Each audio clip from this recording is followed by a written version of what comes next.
प्यारे बच्चों, आज मैं आपके साथ एक न्यूमेरिकल डिस्कस करने वाला हूं। आइए सीखते हैं।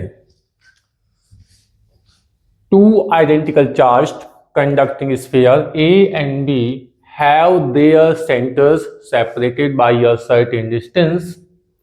Charge on each sphere is Q and the force of repulsion between them is F. जो दो स्फीयर हैं उनके ऊपर चार्ज की वैल्यू Q है, उनके बीच लगने वाले फोर्स की वैल्यू F है। द थर्ड आइडेंटिकल अनचार्ज, जो तीसरा चार्ज है वो अनचार्ज है। Conducting sphere is brought in contact with sphere A first and then with B.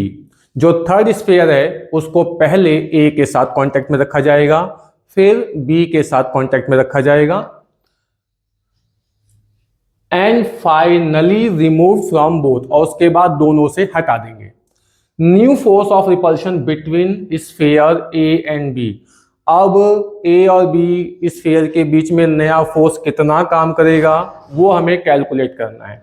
Radii of A and B are negligible compared to the distance of separation, so that for calculating force between them they can be considered as point charge.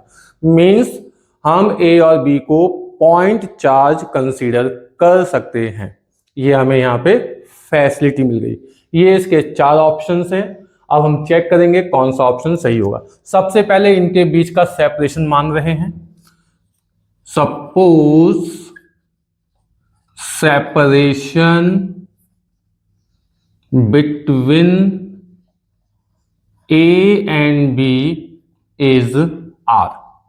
Now, force between A and B using Coulomb's law, F is equal to 1/4 pi epsilon 0.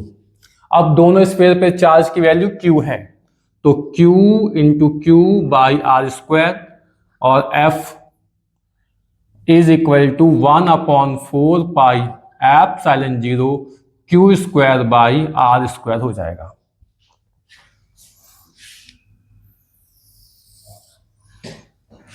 Now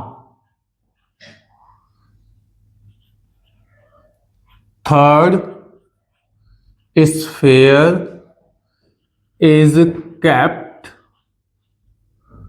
in contact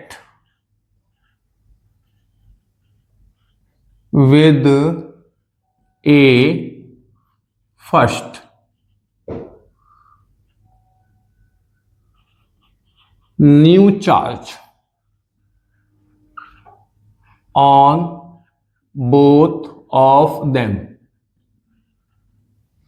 तो QA is equal to, हमने जो third sphere है ना उसको C consider कर लिया है कि वो C है, तो QA QC is equal to, तो Q A पर पहले चार्ज था Q और C जो है वो अनचार्ज है 0, और ये दोनों ना आइडेंटिकल स्फीयर है, तो कांटेक्ट करने के बाद चार्ज की वैल्यू हो जाएगी Q + 0/2 that is Q/2।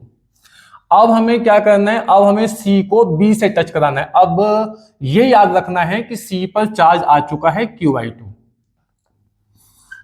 Now B and C are kept in contact. New charge on both. तो नया चार्ज कितना आएगा, QB is equal to QC dash ले रहे हैं सिंबल यहां, तो B पे पहले चार्ज था Q और C पे अब चार्ज है Q/2, इनका एवरेज बाई 2, तो हम इसे सिंप्लीफाई करेंगे तो 3Q/4 आ जाएगा। तो ये अब B पे नया चार्ज आ चुका है। उसने कहा है सेपरेशन तो हमने चेंज नहीं किया है, सेपरेशन उतना ही है, तो now new force between A and B using Coulomb's law, तो F dash equal to 1/4 pi epsilon 0 QA into QB by are square, 1/4 pi epsilon 0 QA Q/2 3q/4/r²। Simplify करेंगे आपको मिल जाएगा 3/8 into 1/4πε0 q²/r²। And this is the value of f। तो f dash become 3/8 times of f। This is the new force between them. I hope numerical clear हो गया होगा। Thank you. Radhe Radhe.